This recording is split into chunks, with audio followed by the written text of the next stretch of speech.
Welcome back to my YouTube channel Lavez Academy. If you are new here, do subscribe, like and share with your friends. So our today's important topic is dew point temperature and humidity. तर due point temperature आणि humidity हा खूप important topic आहे. 1 मार्कासाठी ह्याच्या definition और MCQ type question board एक्झाम्समध्ये येतात.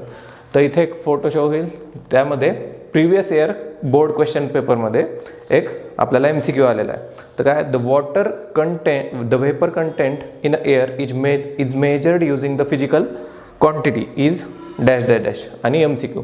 तर या टाईपचे क्वेश्चन ॲज अ MCQ और या पॉईंट्सच्या डेफिनेशन आपल्याला 1 मार्कसाठी येऊ शकतात. खूप मोस्ट इम्पॉर्टंट टॉपिक असणार आहे 1 मार्क्ससाठी.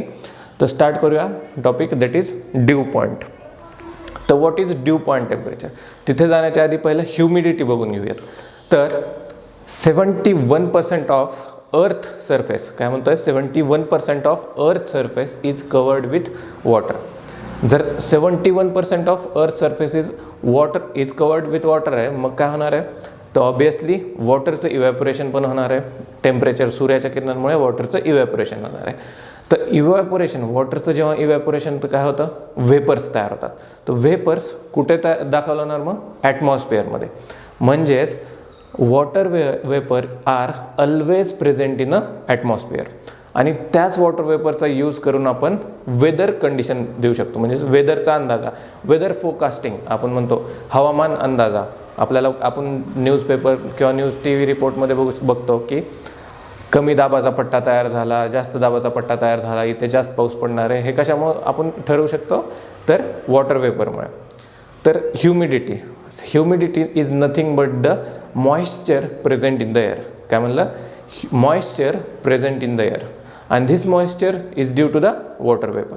आणि वॉटर वेपर कशामुळे तयार होते, तर 71% of the earth surface is covered with the water. Obviously temperature वाढलं, काय होणार आहे, वॉटर वेपर तयार होणार आहे. वॉटर वेपर तयार झाले तर ते आपल्या ॲटमॉस्फिअरमध्ये प्रेझेंट असणारच आहेत. त्या water vapour are crucial part to determine the weather condition. ते काय आहेत, वेदर, आपलं जे वातावरण आहे ते वेदर फोरकास्टिंगसाठी आपली ह्युमिडिटी ही खूप इम्पॉर्टंट असणार आहे. तर नेक्स्ट पॉईंट आहे आपला सॅच्युरेटेड एअर. तर सॅच्युरेटेड एअर आणि अनसॅच्युरेटेड एअर हेच मुळात मुलांना माहीत नसतं, त्यामुळे खूप सारे डेफिनेशनमध्ये कन्फ्युजन होतं. तर नीट बघून घ्या, सॅच्युरेटेडचा नेमका अर्थ काय. तुम्ही एक ग्लास घेतला, ग्लास ऑफ वॉटर, पाणी भरत चाललं आहे, एका लिमिटपर्यंत पाणी भरेल. कुठपर्यंत, ग्लासच्या वरच्या अपर एंडपर्यंत. नंतर तुम्ही वॉटर भरलं तर काय होणार आहे, ते वॉटर खाली पडणार आहे. म्हणजेच त्या ग्लासचं काय एक लिमिट आहे, त्या ग्लासचं एक मॅक्सिमम लिमिट आहे की मॅक्सिमम ते किती पाणी सस्टेन करू शकतं त्याच्यामध्ये. म्हणजेच तो जो अपर पॉईंट आहे तो काय झाला, सॅच्युरेशन पॉईंट. तिथपर्यंत भरला म्हणजे तो ग्लास सॅच्युरेटेड आहे, ग्लास पूर्णपणे भरलेला आहे. तर तसेच काहीच असतं ह्युमिडिटीसाठी. सेम एक्झाम्पल कशासाठी होणार आहे, आपलं वॉटर वेपरसाठी. For a given volume at a given temperature. काय म्हणतोय, for a given volume at a given temperature there is the limit. कसलं लिमिट आहे, to contain the water vapour in that air. तर सपोज ड्राय एअर असेल, ही एक dry air parcel, म्हणजे एक ड्राय एअरचा सेक्शन आहे. मी एवढं मोठं ॲटमॉस्फिअर, त्याच्यातला एकदम छोटासा तुकडा इथे ड्राय एअरचा घेतला. व्हॉल्यूम फिक्स आहे, ह्याचं टेम्परेचर आपलं फिक्स राहणार आहे. तर at a given volume and temperature, या ड्राय एअरमध्ये the amount of water vapour, म्हणजे किती amount of water vapour contain, म्हणजे ह्याच्यात प्रेझेंट असणार आहे, त्याचं एक लिमिट आहे. सेम जसं की ग्लासचं एक्झाम्पल बघितलं, ग्लासमध्ये पाणी टाकलं, ग्लास भरत गेला आणि एका लिमिट नंतर तो सांडायला लागला, म्हणजे त्याचं पण लिमिट आहे. सेम तसंच आपलं ड्राय एअरचं सुद्धा लिमिट असतं. तर for given volume and temperature of a dry air there is a limit that contain the water vapour. आता जसं वॉटर वेपरचं प्रमाण, ह्याच्यामधलं वॉटर वेपरचं प्रमाण जास्त वाढत जातं, तर काय होणार आहे, सेम आता जसं ग्लासमधून पाणी बाहेर सांडत होतं, तसंच या ठिकाणी काय होणार आहे, जे एक्सेस वॉटर प्रेशर आहे, म्हणजे वॉटर वेपर आहे, आपलं पूर्ण ड्राय एअर होती, पूर्ण वॉटर वेपरनं कन्झ्युम झालेली आहे ती, तर तीच वॉटर वेपर काय, म्हणजे तीच एअर काय राहणार, सॅच्युरेटेड एअर. हा पॉईंट नीट लक्षात द्या. सॅच्युरेटेड एअर काय आलं तर तुम्हाला पुढच्या डेफिनेशन्स कळणार आहेत. सॅच्युरेटेड एअर म्हणजे नेमकं काय, the maximum amount of water vapor that contain water vapor present in a dry air. Maximum amount of water vapor present in a dry air is called as saturated air.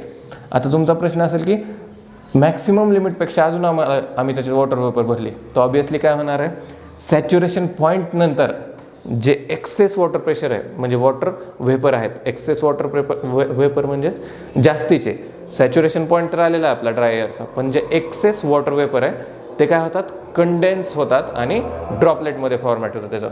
तर excess water vapour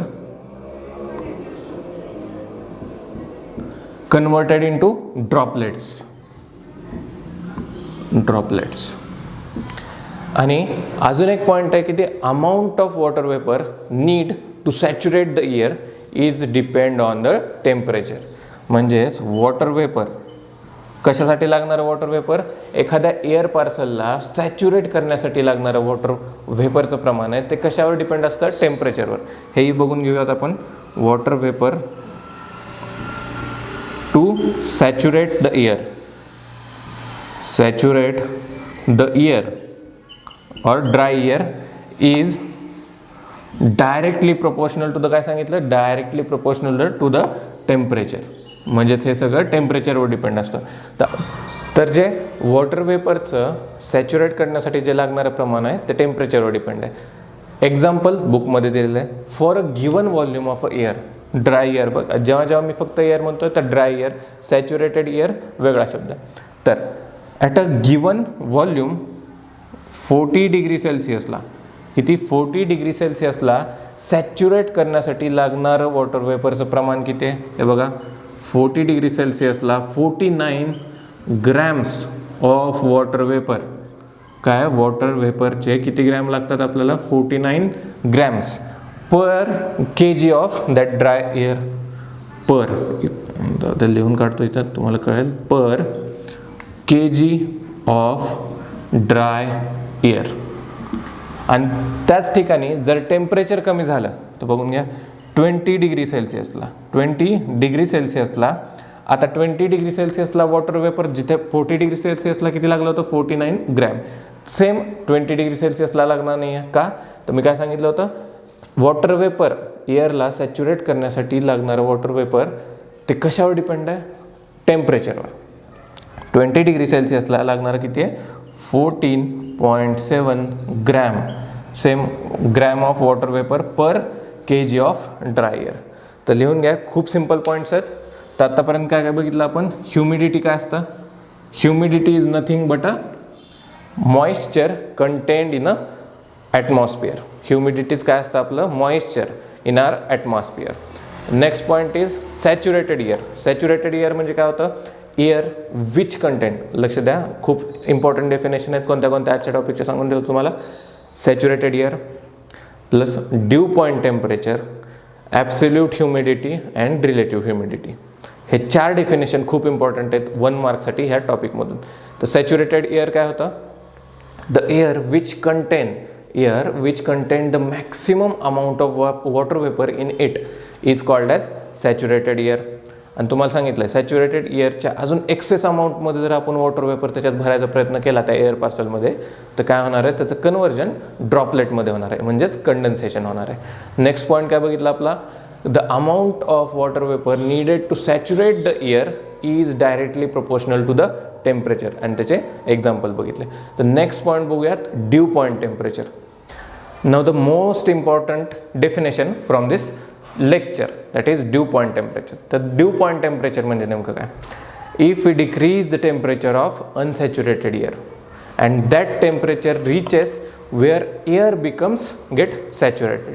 तर नीट लक्ष द्या परत एकदा, हे saturation अनसॅच्युरेशनमध्ये थोडीशी जमलिंग होऊ शकते, आणि जर आपल्याला कन्सेप्ट क्लिअर नसेल तर काहीच कळणार नाही आहे. डेफिनेशन तुम्ही किती पण रट्टा मारा, तुम्हाला डेफिनेशन पाठ होणार नाही आहे, तुम्ही विसरणारच आहात. तर नीट बघा, लक्ष द्या. ड्यू पॉईंट टेम्परेचर म्हणजे काय, आता ड्यू पॉईंट टेम्परेचर म्हणजे काय हे नेमकं लक्षात ठेवायचं कसं, तर कन्व्हर्जन होतं आहे, कशात कन्व्हर्जन होतं आहे, अनसॅच्युरेटेड एअरचं सॅच्युरेटेड एअरमध्ये. पण ते कन्व्हर्जन कधी होतं बघा, जेव्हा आपण टेम्परेचर डिक्रीज करतो आहे. लक्षात द्या, काय म्हणलं मी, अनसॅच्युरेटेड एअर होती पहिल्यांदा, अनसॅच्युरेटेड एअर, ती काय झाली कन्वर्टेड इनटू सॅच्युरेटेड एअर, शॉर्टमधले तो सॅच्युरेटेड एअर. पण ती स्टेज कधी आली, when we decrease the temperature, temperature काय केलं आपण डिक्रीज केलं. तर लिहून घ्या definition, if we decrease the temperature of unsaturated air and that temperature reaches where the air becomes get saturated is called as dew point temperature. खूप सोपी definition आहे, काही नाही आहे, फक्त तुमच्या लक्षात एवढं ठेवा की काय होतं आहे ड्यू पॉईंट टेम्परेचरमध्ये, अनसॅच्युरेटेड एअरचं सॅच्युरेटेड एअरमध्ये कन्वर्जन होतं आहे. पण ते कधी होतं आहे, जेव्हा आपण अनसॅच्युरेटेड एअरलाचं टेम्परेचर डिक्रीज करून ते टेम्परेचर कुठपर्यंत आणतो आहे, सॅच्युरेटेड एअरच्या टेम्परेचरपर्यंत. तो जो टेम्परेचर आहे ते जर टेम्परेचरचं पॉईंट आहे त्याला काय म्हणतो आपण, dew point temperature.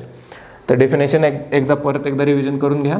Due point temperature काय, if we decrease the temperature of unsaturated air and that temperature reaches where the air becomes saturated. Unsaturated air होती, टेम्परेचर डिक्रीज केलं up to what point, that air will become saturated. म्हणजे unsaturated एअरला सॅच्युरेटेडमध्ये convert केलं, कसं, temperature decrease करून त्या टेम्परेचरला त्या पॉईंटला आपण काय म्हणतो, ड्यू पॉईंट टेम्परेचर. तर नेक्स्ट पॉईंट आहे आपला absolute humidity and relative humidity. तर नेक्स्ट पॉईंट आहे ॲब्सोल्यूट ह्युमिडिटी. तर ॲब्सोल्यूट ह्युमिडिटी म्हणजे नेमकं काय, फर्स्ट ऑफ ऑल लेक्चरच्या स्टार्टिंगला जो MCQ विचारला होता तो ॲब्सोल्यूट ह्युमिडिटीवरच होता. तर ह्युमिडिटी म्हणजे काय बघितलं आपण, the amount of water vapour और the water vapour moisture in atmosphere is called as humidity. तर ॲब्सोल्यूट ह्युमिडिटी काय, मास ऑफ वॉटर वेपर, लक्षात द्या, mass of water vapour present in a unit volume of air. Simple definition आहे, mass of water vapour present in a unit volume of air is called as absolute humidity. जर तुम्ही बुकमधला paragraph नीट वाचला असेल तर first लाईनमध्येच तुम्हाला त्या क्वेश्चनचा answer मिळून जाईल. काय होता आपला बोर्डचा question, the vapour content in a air is measured using the physical quantity, आणि 4 ऑप्शन दिले होते, absolute humidity, relative humidity, due point temperature आणि ह्युमिडिटी. तर आन्सर काय असणार आहे आपलं, ॲब्सोल्यूट ह्युमिडिटी. ॲब्सोल्यूट ह्युमिडिटीचा वापर करून आपण the vapour content in the air measured using the physical quantity, हेच आहे ॲब्सोल्यूट ह्युमिडिटी. याद्वारेच आपण, हीच एक फिजिकल क्वांटिटी आहे which we use to measure the water content of water vapour in our atmosphere. तर ॲब्सोल्यूट ह्युमिडिटीची डेफिनेशन अजून एकदा लिहून घ्या. काय absolute humidity, the mass of water vapour present in a unit volume of a air is called as absolute humidity. तर त्याचं unit पण सिम्पल आहे. डेफिनेशन तुम्हाला लक्षात आली तर युनिट कॅल्क्युलेट तुम्ही स्वतः कॅल्क्युलेट करू शकता, पाठ करायची गरज नाही आहे. तर काय सांगितलं, अमाऊंट म्हणजेच mass, the mass of water vapour, mass म्हणजेच काय येणार, kg, SI युनिट म्हणजे kg. तर मास ऑफ वॉटर वेपर कशामध्ये, युनिट व्हॉल्यूममध्ये. तर व्हॉल्यूमचं युनिट काय असतं, मीटर क्यूब और सेंटीमीटर क्यूब. तर SI युनिटमध्ये काय येणार, metre cube. So the unit of absolute humidity is kg per metre cube. Unit absolute ह्युमिडिटीची डेफिनेशन, ॲब्सोल्यूट ह्युमिडिटीचं unit kg per metre cube. Relative humidity. तर रिलेटिव्ह ह्युमिडिटी काय, relative humidity एक ratio आहे. तो रेशो कसला आहे आता, relative humidity is the ratio of, बघा न्यूमरेटरमध्ये काय येतं आहे, डिनॉमिनेटरमध्ये काय येतं आहे, नीट लक्षात आहे, is the ratio of amount of water vapour content in that air at that given volume. म्हणजे त्या स्पेसिफिक व्हॉल्यूमला असणारं amount of water vapour in that air divided by डिनॉमिनेटरमध्ये काय, the amount of water vapour needed to make that air saturated at that given volume. काय सांगितलं एकदा नीट लक्ष द्या, रिलेटिव्ह ह्युमिडिटी काय, relative humidity is the ratio, relative humidity is the ratio of the amount of water vapour content in a air at a given volume to amount of water vapour needed to make that air saturated. याचाच अर्थ काय, ratio आहे, कशाचा ratio आहे, water vapour, आपल्याकडे जेवढं water vapour आहे त्या एअरमध्ये त्याचा डिवायडेड बाय केवढं वॉटर वेपर अजून लागणार आहे ते एअर सॅच्युरेटेड बनवण्यासाठी. तर हाच रेशोला आपण काय म्हणतो, रिलेटिव्ह ह्युमिडिटी. तर रिलेटिव्ह ह्युमिडिटी ही नेहमी पर्सेंटेजमध्ये असते. जर त्याच रेशोला, तो जो रेशो आहे ह्युमिडिटी, रिलेटिव्ह ह्युमिडिटी, तर काय सांगितलं होतं मी, amount of water vapour content in that air of at that given volume divided by amount of water vapour needed to make it saturated. तर जे लागणार आपल्याकडे जेवढं आहे ते वॉटर वेपर इथे येणार, amount of water vapour needed to saturate that air ते इथे येणार, इंटू जेव्हा आपण 100 करतो, त्या रेशोला आपण जेव्हा इंटू 100 करतो, तर तेव्हा आपल्याला काय मिळतं, पर्सेंटेज रिलेटिव्ह ह्युमिडिटी. काय मिळतं, पर्सेंटेज रिलेटिव्ह ह्युमिडिटी. तर नोट डाऊन करून घ्या डेफिनेशन, खूप इम्पॉर्टंट डेफिनेशन आहे. Relative humidity is the ratio of, कसला रेशो आहे, the amount of water vapour content in a air at a given volume to the amount of water vapor needed to make that air parcel saturated is called as relative humidity. तो note down करून घ्या definition. हा point सुद्धा खूप important असणार आहे, MCQ मध्ये विचारला जाऊ शकतो. तर रिलेटिव्ह ह्युमिडिटी कशासाठी, ते पर्सेंटेजमध्ये असतात तर सांगितली. तर relative humidity is always represented in percentage. तर ड्यू पॉईंटला, लक्षात काय म्हणतो मी, ड्यू पॉईंटला रिलेटिव्ह ह्युमिडिटी किती असते, 100%. ड्यू पॉईंटला रिलेटिव्ह ह्युमिडिटी किती असते, 100%. अँड खाली आता 60% एक रेफरन्स ठेवलेला आपण. तर 60% रिलेटिव्ह ह्युमिडिटी असेल, किती म्हणलं मी, 60% रिलेटिव्ह ह्युमिडिटी, त्यापेक्षा रिलेटिव्ह ह्युमिडिटी 60%पेक्षा कमी असेल तर एअर ड्राय असते. आणि लक्ष द्या, लिहून देतो तुम्हाला, 60%पेक्षा जास्त रिलेटिव्ह ह्युमिडिटी असेल तर काय असणार आहे, आपली एअर ह्युमिड असणार आहे. हे पहिलं लिहून घ्या, ह्युमिडिटी म्हणजेच काय, दमट असणार आहे, वातावरण दमट असणार आहे. आणि रिलेटिव्ह ह्युमिडिटी 60%पेक्षा जर कमी असेल तर काय होणार आहे, ती एअर जे वातावरण आहे ते आपल्याला ड्राय वाटणार आहे, ड्राय. तर हे नोट डाऊन करून घ्या. ड्यू पॉईंट टेम्परेचरला रिलेटिव्ह ह्युमिडिटी काय असते, 100%. ड्यू पॉईंटला रिलेटिव्ह ह्युमिडिटी 100% असते. 60%पेक्षा कमी झाली तर एअर ड्राय असते, 60%पेक्षा जास्त झाली तर एअर आपली ह्युमिड असते.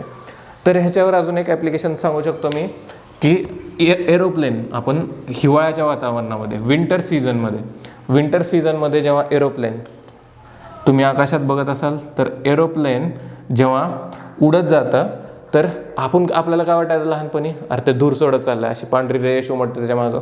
तर आपण म्हणतो अरे ते धूर सोडत चाललं. तसं काही नसतंय. नेमकं त्याच्या मागं काय व्हायला लागलं माहिती, रिलेटिव्ह ह्युमिडिटीचा परिणाम येतो. तर जेव्हा इंजिन्समधून व्हेपर बाहेर येणार आहे, ऑब्वियसली इंजिन आहे, हीट प्रोड्यूस करणार आहे, आणि जो vapour out of that engine, म्हणजे जी व्हेपर त्या इंजिनच्या बाहेर पडणारी जी व्हेपर आहे ती त्या विंटर सीझनमध्ये जर रिलेटिव्ह ह्युमिडिटी, सराउंडिंगची रिलेटिव्ह ह्युमिडिटी जर जास्त असेल तर व्हाईट रेल म्हणजे त्याच्या मागं जो दिसणारी जी व्हाईट रेष आहे ती जास्त असणार आहे, आणि जास्त वेळ डिसअपिअर व्हायला पण त्याला जास्त वेळ लागणार आहे. काय सांगितलं, एरोप्लेन जेव्हा उडत असतं त्याच्या इंजिनमधून निघणाऱ्या ज्या वाफ आहेत, वेपर्स आहेत, त्या काय होणार आहेत, कंडेन्स होणार आहेत. ते वेपर्स जेव्हा कंडेन्स होतात तर काय होणार आहे, व्हाईट ट्रेल्स, जे विमान उडल्यानंतर आपल्याला ढगांची रेष दिसते, व्हाईट ट्रेल्स, ते कशामुळे होते, तर रिलेटिव्ह ह्युमिडिटीमध्ये. जर सराउंडिंगची रिलेटिव्ह ह्युमिडिटी जास्त असेल तर हे शुभ्र आणि डिसअपिअर व्हायला सुद्धा जास्त वेळ लागतो. तसेच जर सराउंडिंगची रिलेटिव्ह ह्युमिडिटी कमी असेल तर कित्येक वेळेस असे सुद्धा होते की फक्त विमान उडत चाललं आहे आपलं, पण त्याच्या मागे जी व्हाईट ट्रेल आहे ते आपल्याला कधी कधी दिसत नाही किंवा खूप अंधुक प्रमाणात दिसते. हे कशामुळे होतं, तर रिलेटिव्ह ह्युमिडिटी फेनॉमेना. सराउंडिंगची रिलेटिव्ह ह्युमिडिटी जास्त असली तर ती गडद आणि त्याला डिसअपिअर व्हायला पण जास्त वेळ लागणार आहे. तसंच कमी असली तर ती कित्येक वेळेस तर तयार सुद्धा होत नाही. पण हे कधी होतं, विंटर सीझनमध्ये. तर आजच्या खूप मेन इम्पॉर्टंट डेफिनेशन आपण आज बघितल्या, कोणत्या. फर्स्ट ऑफ ऑल, ह्युमिडिटी म्हणजे काय असतं, मॉइश्चर इन अ एअर, ते काय असतं आपलं ह्युमिडिटी. नंतर आपण बघितलं होतं की सॅच्युरेटेड एअर काय असतं, saturated the air in which the water maximum amount of water vapour content, म्हणजे एखाद्या एअरमध्ये maximum amount of water vapour असलं तर ती काय एअर आहे, सॅच्युरेटेड एअर आहे. नंतर ड्यू पॉईंट टेम्परेचरकडे आलो आपण. ड्यू पॉईंट टेम्परेचर काय, द टेम्परेचर आहे जेव्हा आपण टेम्परेचर कमी करतो, कशाचं, अनसॅच्युरेटेड एअरचं टेम्परेचर कमी करतो कुठपर्यंत, ते अनसॅच्युरेटेड एअर सॅच्युरेटेड एअरमध्ये कन्वर्ट होत नाही. त्या पॉईंटला सिम्पली काय म्हणतो आपण, dew point temperature. Next point बघितला आपण ॲब्सोल्यूट ह्युमिडिटी. ॲब्सोल्यूट ह्युमिडिटी काय, kg/m3, म्हणजेच mass of water vapour content in a unit volume of a air is called as absolute humidity. त्याच्यावरचा आज MCQ बघितला जो की प्रिव्हियस इयर क्वेश्चन पेपरमध्ये आला होता. आणि रिलेटिव्ह ह्युमिडिटी आणि ड्यू पॉईंट टेम्परेचर हे दोन इम्पॉर्टंट टॉपिक आहेत. त्याला डबल स्टार देऊन ठेवा, खूप इम्पॉर्टंट असणार आहेत तुमच्यासाठी. आणि हे बेसिक डेफिनेशन आहेत बाकीच्या ज्या सांगितलं मी त्या. ड्यू पॉईंट टेम्परेचर आता सांगितलं. रिलेटिव्ह ह्युमिडिटी काय, relative humidity is a ratio कशाचा आहे, न्यूमरेटर आणि डिनॉमिनेटरमध्ये काय तर लक्षात ठेवा. पहिल्यांदा न्यूमरेटरमध्ये येतं the amount of water vapour content in that air at a given volume. आणि डिनॉमिनेटरमध्ये येतं आपलं की amount of water vapour needed, काय म्हणतोय, amount of water vapour needed to make the air saturated at that volume. तेच काय झालं आपलं रिलेटिव्ह ह्युमिडिटी. रिलेटिव्ह ह्युमिडिटी पर्सेंटेजमध्ये असते, त्यामुळे न्यूमरेटर आणि डिनॉमिनेटर आत्ता जे सांगितलं इंटू 100 करून देता आपल्याला काय मिळणार आहे, percentage relative humidity. Next important आपल्याला MCQ टाईप सांगितलं मी की relative humidity at due point is 100%. 60%पेक्षा कमी असली तर ड्राय वातावरण, 60%पेक्षा रिलेटिव्ह ह्युमिडिटी जास्त असली तर ह्युमिड वातावरण. आणि एरोप्लेनचं एक्झाम्पल. तर नोट डाऊन करून घ्या सगळ्या डेफिनेशन्स. ह्या सगळ्या डेफिनेशन आपण MCQमध्ये विचारल्या जाऊ शकतात, तुम्हाला 1 मार्काच्या डेफिनेशनमध्ये विचारल्या जाऊ शकतात. त्यामुळे ह्या चॅप्टरच्या खूप मेन डेफिनेशन्स आहेत त्या. सो नोट डाऊन करून घ्या. भेटूया नेक्स्ट लेक्चरमध्ये. तोपर्यंत चॅनल सबस्क्राईब करा, लाईक करा आणि तुमच्या मित्रांसोबत शेअर करा. थँक्यू.